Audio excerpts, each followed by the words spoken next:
News में मैं हूं आपके साथ विशाल पंडित। आप देख रहे हैं खबर उत्तराखंड। रुक करते हैं इस वक्त की सुर्खियों का।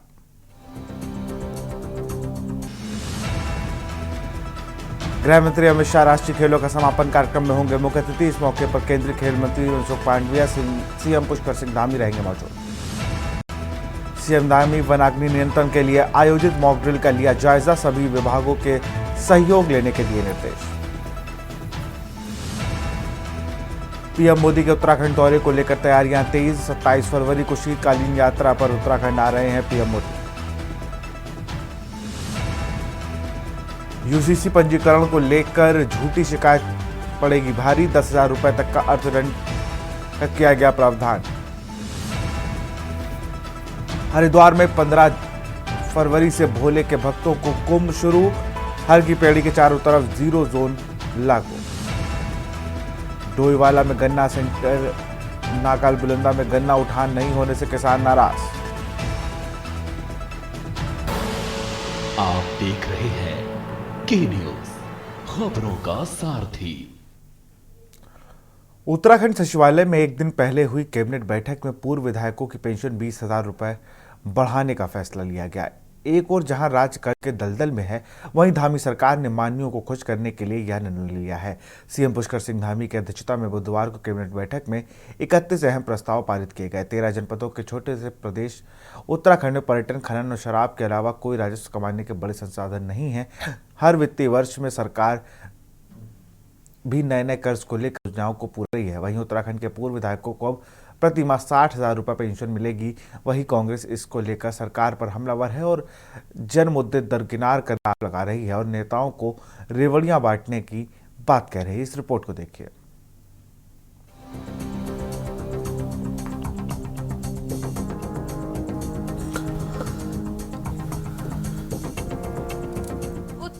राज्य में सरकार की ओर से माननीयों और पूर्व माननीयों को समय समय पर अपने वेतन भत्तों में बढ़ोतरी की जाती रही है। इस बार फिर से पूर्व विधायकों के वेतन भत्तों में बढ़ोतरी की गई है। इस बार धामी कैबिनेट की बैठक में पूर्व विधायक के वेतन के साथ ही ईंधन भत्ते को बढ़ाकर 26,000 रुपए प्रति माह किया गया है। इससे पहले इस मद में विधायकों को 22,500 रुपए मिलते थे।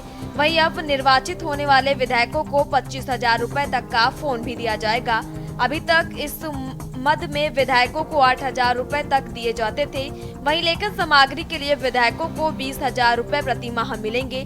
कहीं न कहीं सरकार में निर्वाचित होकर आए प्रतिनिधि और पूर्व में निर्वाचित माननीयों की सरकार ने बल्ले बल्ले कर दी है।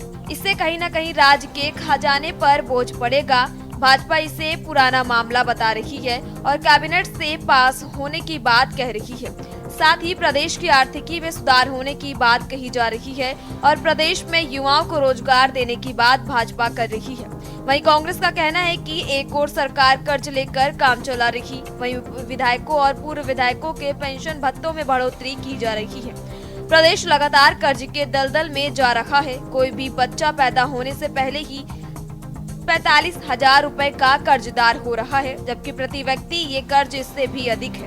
ये एक प्रक्रिया थी और काफ़ी पहले ये कह दिया गया था कि जो विधायकों की है उनकी जो बहुत लंबे समय से जो ये मांग थी, उसके आधार पे माननीय मुख्यमंत्री जी ने इसको कैबिनेट में लाया गया और बाकायदा कैबिनेट में इसको पास किया गया। तो ये तो बहुत पहले का बहुत पुराना मामला है।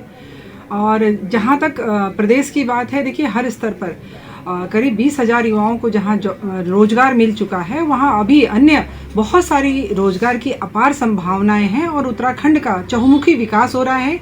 जो हमारा 7th पे कमीशन है वो लागू किया जा चुका है और अन्य हमने अगर 1 रैंक 1 पेंशन की अगर हमने बात की है तो हमने पूरे भारतीय जनता पार्टी हमारी जब सत्ता में आई है, हमने कहा था हमने वो किया है। सारे वायदे हमने जो जनता के बीच में किए थे, उन वायदों को हम पूरा कर। पुष्कर सिंह धामी जी से कहना चाहती हूँ, प्रदेश की तरफ एक बार नजर घुमा कर तो देखिए। और भी गम है जमाने में मोहब्बत के सिवा। आपको पड़ी है सिर्फ और सिर्फ पूर्व विधायकों और विधायकों के मुंह को बंद रखने के लिए किसी न किसी तरह से उनके मुंह के आगे गाजर लटकाने की। लेकिन यहाँ प्रदेश कर्ज में डूबता जा रहा है। हर महीने आपको तनख्वाह देने के लिए तक बाजार से उधार लेना पड़ रहा है। बच्चा पैदा होने से पहले 45,000 के कर्ज में डूब जा रहा है उत्तराखंड का। तो कहीं ना कहीं उत्तराखंड को इस कगार पर क्यों लाने का काम कर रहे हैं। जहां हम सेल्फ सस्टेनेबल ना बन पाए और बाकी चीजों को जिनको प्राथमिकता पर लिया जाना चाहिए था वो आपने दरकिनार करी हुई हैं और लगातार रिझाने के लिए, लुभाने के लिए या अपनी तरफ पलटाने के लिए लोगों को जो अपीजमेंट पॉलिसी आपने अपना रखी है वो निश्चित रूप से राज्य हित में नहीं है। पहाड़ी राज्य उत्तराखंड के 13 जनपदों में 70 विधानसभा और 5 लोकसभा क्षेत्र हर 5 साल बाद चुनाव के बाद विधायक विधानसभा पहुंचते हैं। अपने जन्म के साथ ही प्रदेश योजनाओं और कर्मचारियों के वेतन भत्तों के लिए कर्ज लेकर काम चला रहा है। अब पूर्व विधायकों के वेतन भत्तों में बढ़ोतरी से राज्य पर और कर्ज बोझ पड़ने वाला है। विपक्ष जन मुद्दों पर निर्णय लेने की बजाय नेताओं को रेवड़ियां बांटने का आरोप सरकार पर लगा रहा है। उत्तराखंड में बेरोजगारी, महंगाई के साथ ही तमाम जन मुद्दों पर सरकार कोई ठोस फैसला नहीं ले रही है। उत्तराखंड के आम नागरिक कहीं न कहीं इस फैसले से बढ़ने वाले बोझ को आम नागरिकों से अप्रत्यक्ष रूप से वसूले जाने की बात कह रहे हैं। आम लोग मूलभूत सुविधाओं से वंचित हैं और पूर्व विधायकों को सरकार रेवड़ियां बांट रही है। माननीयों के पेंशन भत्ते बढ़ाने की बजाय आम लोगों को रेवड़ियां बांट रही है। डूबे हुए राज्य में बड़ा दुर्भाग्यपूर्ण निर्णय है और हम लोग तो इंतजार कर रहे थे कि खर्चों में कटौती के लिए इस तरीके की खर्चों की समीक्षा होगी, लेकिन इनको कटौती करने के बजाय सरकार ने और बढ़ा दिया है। आप ये लगा लीजिए कि पेट्रोल के दाम तो लंबे समय से बढ़े नहीं, लेकिन सरकार ने पेट्रोल डीजल के दामों में भी जो है पूर्व विधायकों को बढ़ोतरी की है। दूसरा, अब मोबाइल में इतनी सारी फैसिलिटीज़ आ गई हैं कि 200-300 रुपये के मोबाइल में जो है आप पूरा 2 GB डाटा पूरा यूज़ कर सकते हैं, लेकिन आप देख सकते हैं कि विधायकों के मोबाइल के बिलों के रूप में उनको कितनी भारी भरकम धनराशि दी जाती है। और हम लोग तो सरकार से ये मांग करेंगे कि विधायकों के लिए जो विधायक निधि है ये सबसे पहले बंद होनी चाहिए, क्योंकि ये कहीं प्लान में नहीं होती कि कौन सी जगह क्या खर्चा करना चाहिए। विधायकों की जो भारी भरकम तनख्वाहें हैं, जो रोज़ इनके भत्तों में बढ़ोतरी हो रही है, तनख्वाहों में बढ़ोतरी हो रही है, इन सब चीज़ों पर भी रोक लगनी चाहिए। जब आप ग्राम प्रधान को तनख्वाह नहीं देते हो, क्षेत्र पंचायत सदस्य को तनख्वाह नहीं देते, तो विधायकों को ऐसे कौन सा काम विधायक अलग से कर लेते हैं कि जिनको इतनी तनख्वाहों की जरूरत होती है। आप देख रहे हैं, सभी देख रहे हैं, प्रदेश पे कर्जा दिन प्रतिदिन कर्जा बढ़ता जा रहा है।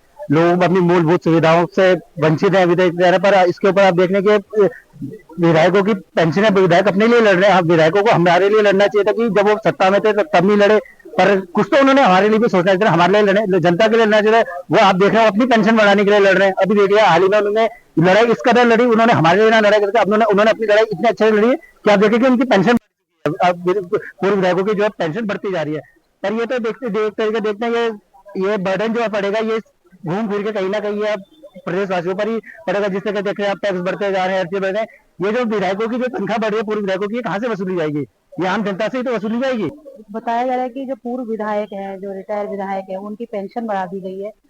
तो ये पेंशन बढ़ा दी गई है और जो प्रदेश में भ्रष्टाचार हो रहा है, जिसमें बेरोजगारी छाई हुई है, शिक्षा के क्षेत्र में देख लीजिए आप, ये मेडिकल के क्षेत्र में देख लीजिए, चाहे बेरोजगारी देख लीजिए, इस पे तो किसी ने ध्यान नहीं दिया। लेकिन हाँ, उन लोगों के लिए ऊपर जरूर ध्यान दिया जा रहा है जो पूर्व विधायक है, उनकी पेंशन बढ़ा दी जा रही है। तो जो पेंशन बढ़ाई जाइए वो कहाँ से पेंशन आएगी तो आम जनता के द्वारा ना। तो पहले उनके बारे में सोचिए, ना कि उनके बारे में सोचिए जो खा के बैठे हुए हैं। जैसे उत्तराखंड के गठन से पहले ही इस राज्य को केंद्र शासित प्रदेश बनाने की योजना थी, लेकिन स्थानीय नेताओं ने अलग पहाड़ी प्रदेश बनाकर उसके अनुरूप योजनाएं बनाकर विकास के दावे किए थे। अब प्रदेश 25वें वर्ष में प्रवेश कर चुका है, लेकिन फिर भी कर्ज लेकर राज्य की योजनाओं को पूरा किया जा रहा है। कई योजनाएं ऐसी हैं जो पैसा न होने के कारण अधूरी पड़ी हैं। दूसरी ओर सरकार का ये फैसला राज्य के बढ़ते कर्ज को और बढ़ाएगा। वहीं पूर्व विधायकों की इस फैसले से बल्ले बल्ले हो गई है। एक ओर जहां सरकार कर्ज लेकर करोड़ों रुपए ब्याज दे रही है, वहीं दूसरी ओर विभाग कई बार बजट खर्च ही नहीं कर पा रहे हैं। देखना होगा कि सरकार माननीयों के लिए गए इस फैसले के बाद होने वाले खर्च को किस तरह मैनेज करती है। Uttarakhand desk report.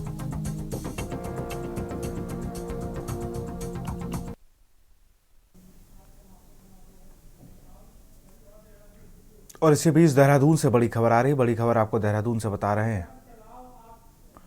राष्ट्रीय खेलों का समापन समारोह आज। गृह मंत्री अमित शाह होंगे मुख्य अतिथि। गृह मंत्री के साथ सीएम धामी रहेंगे मौजूद।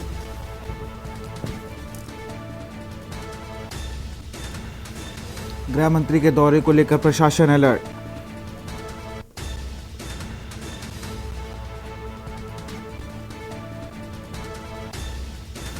गृह मंत्री अमित शाह होंगे मुख्य अतिथि।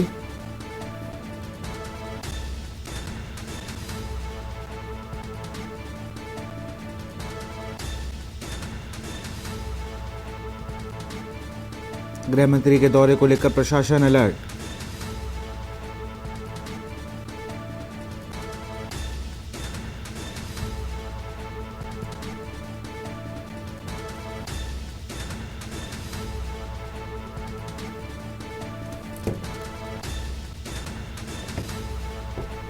गृह मंत्री के दौरे को लेकर प्रशासन अलर्ट।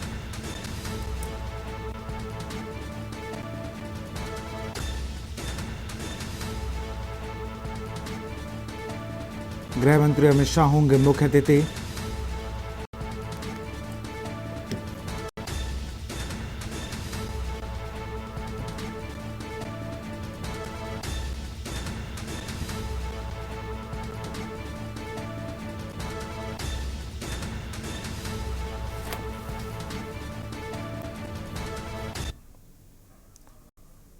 अड़तीसवें राष्ट्रीय खेलों के समापन की भव्य तैयारियों का जायजा लेने खुद मुख्यमंत्री पुष्कर सिंह धामी हल्द्वानी के अंतर्राष्ट्रीय स्टेडियम पहुंचे, जहां उन्होंने जिला प्रशासन और खेल विभाग के अधिकारियों से बातचीत की और तैयारियों की समीक्षा करते हुए तय समय पर सभी कार्यों को पूरा करने के निर्देश दिए। मुख्यमंत्री पुष्कर सिंह धामी ने बताया कि उत्तराखंड में राष्ट्रीय खेल ऐतिहासिक हुए हैं और सबसे अच्छी बात यह है कि राज्य के खिलाड़ियों ने अब तक का सबसे बड़ा शानदार प्रदर्शन किया। मुख्यमंत्री ने कहा कि केंद्रीय गृह मंत्री अमित शाह समापन कार्यक्रम में अतिथि होंगे, इसलिए तैयारियां पूरी कर ली गई हैं और ऐतिहासिक शुरुआत की तरह ऐतिहासिक समापन करते हुए राज्य के खिलाड़ियों के लिए बेहतर इंफ्रास्ट्रक्चर बना रहे हैं।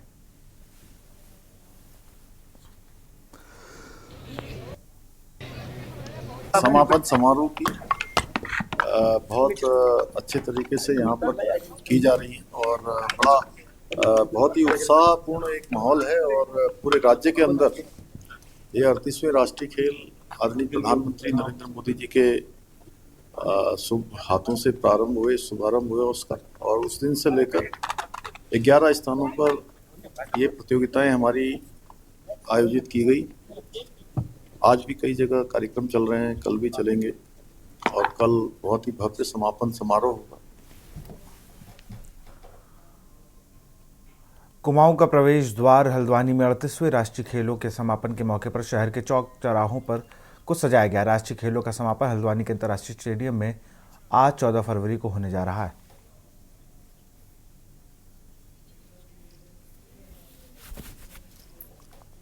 भैया मैं उधर जा रहा हूँ, एक सेकंड।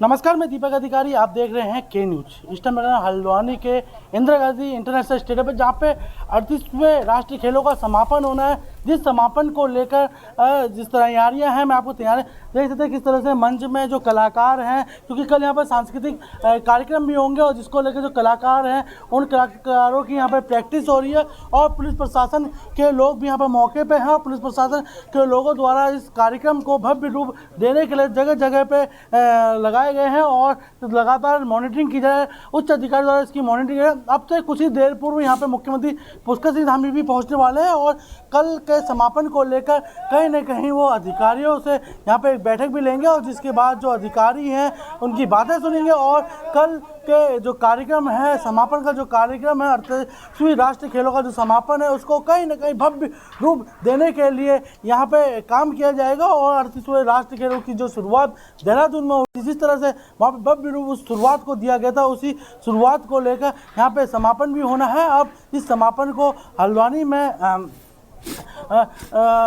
अमित शाह जी द्वारा यहाँ पे इस समापन को किया जाएगा और जिस तरह से खेल की भावनाएं लगातार जो बढ़ के निकल के सामने आ रही, जिसको लेकर जो लोग हो, चाहे वो बच्चे हों, उनमें काफ़ी उत्साह दे रहे, क्योंकि हल्द्वानी में इस तरह का कार्यक्रम पहली बार हुआ है, जिसको लेकर लोगों में काफ़ी उत्साह देखना। और कल अमित शाह जी यहाँ पे पहुँचेंगे और इस कार्यक्रम को समापन यहाँ पे उनके द्वारा किया जाएगा और अब देखने वाली बात ये होगी कि कितने लोगों की भीड़ यहाँ पे आती है और किस तरह से इस समापन को किया जाएगा। दीपक अधिकारी, के न्यूज के लिए हल्द्वानी। खबर लक्सर से है। हेगड़वाल मंडल के अधिवक्ता अब एक बड़े आंदोलन की तैयारी कर रहे हैं। उनका आरोप है कि यूजीसी में किए गए बदलाव में उनका काम प्रभावित हो रहा है। खासकर रजिस्ट्री और मैरिज रजिस्ट्रेशन के कार्य को उप निबंधक से हटाकर विकास विभाग के कर्मचारियों को सौंपा गया, जिससे वह नाराज है।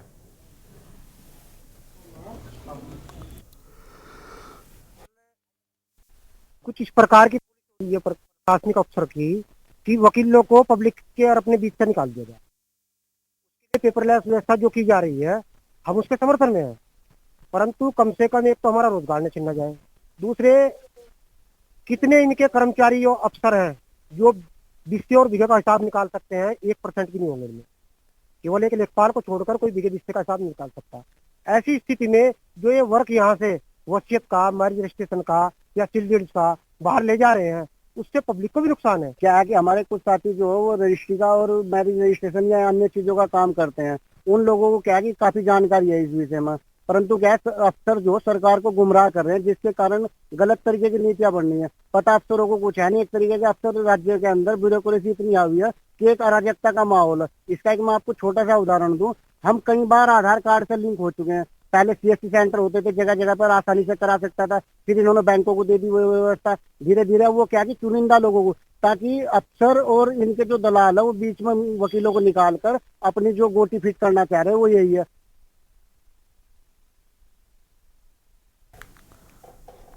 खबर देहरादून से। उत्तराखंड में वन अग्नि नियंत्रण के लिए राज्य स्तरीय मॉक अभ्यास किया गया। राष्ट्रीय आपदा प्रबंधन प्राधिकरण, गृह मंत्रालय, भारत सरकार तथा उत्तराखंड राज्य आपदा प्रबंधन प्राधिकरण द्वारा संयुक्त मॉक अभ्यास का आयोजन किया गया।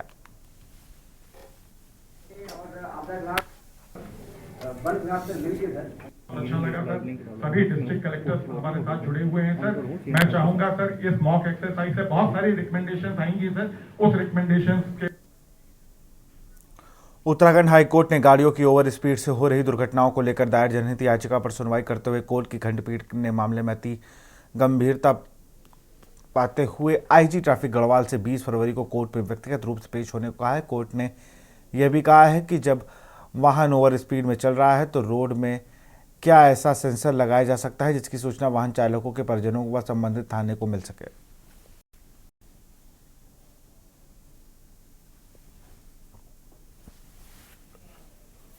एक जनहित याचिका हमारे द्वारा ये फाइल की गई है, जिसमें ये कहा गया है कि जो हैवी व्हीकल्स हैं उसमें ये लिमिट डिसाइड हो जानी चाहिए, क्योंकि जो नई यूथ है ओवर स्पीड करके हैवी व्हीकल्स चलाती है जो उनके कंट्रोल में नहीं रहती है। तो ऐसे इस संबंधित में एक मामला डाली है, जिसमें कोर्ट ने संज्ञान लेते हुए जो है 20 तारीख इसमें लगाई है और सरकार से इसमें पक्ष रखने की बात रखी है। IG गढ़वाल को भी, IG ट्रैफिक साहब को भी इसमें पूछा गया है कि उनका क्या इस पर विचार है या उनका क्या पक्ष है। तो ये इसी मुद्दे को लेकर हम आए हैं कोर्ट में। याचिकाकर्ता का कहना है कि जिस प्रकार हैवी व्हीकल्स हैं जो 2000 cc से ऊपर है उसमें ए लिमिट डिसाइड हो जानी चाहिए। जिस प्रकार 2 व्हीलर के लिए 16 से 18 साल के बच्चे के लिए 50 cc व्हीकल का प्रावधान है और उसको जब वो 18 हो जाता है तो उसके बाद फिर हैवी व्हीकल्स 2 व्हीलर चला सकता है। उसी प्रकार से 4 व्हीलर्स के लिए भी क्राइटेरिया बन जाना चाहिए कि जो 18 साल का जो बच्चा है जब लाइसेंस गेन करता है तो 1000 cc से 1200 cc की 4 व्हीलर वो चला सकता है, लेकिन हैवी व्हीकल आफ्टर एक्सपीरियंस ही वो चलने के लिए परमिशन उसे मिलनी चाहिए। रुड़की के पिरान कलियर थाना क्षेत्र के बेड़पुर गांव में खुशनसीब नाम के एक विवाहिता की संदिग्ध परिस्थितियों में मौत हो गई। विवाहिता के परिवार के कुछ लोगों के द्वारा ससुराल पक्ष और विवाहिता के साथ मारपीट कर हत्या करने का आरोप लगाया गया है।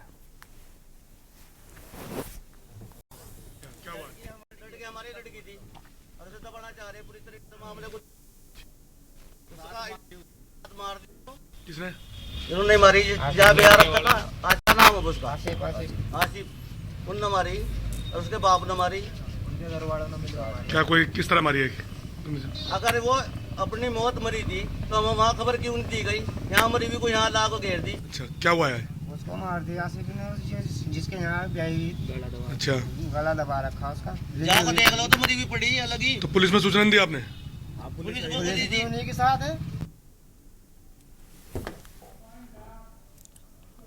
तो फिलहाल खबर उत्तराखंड में इतना ही। देखते रहिए न्यूज़ इंडिया। नमस्कार।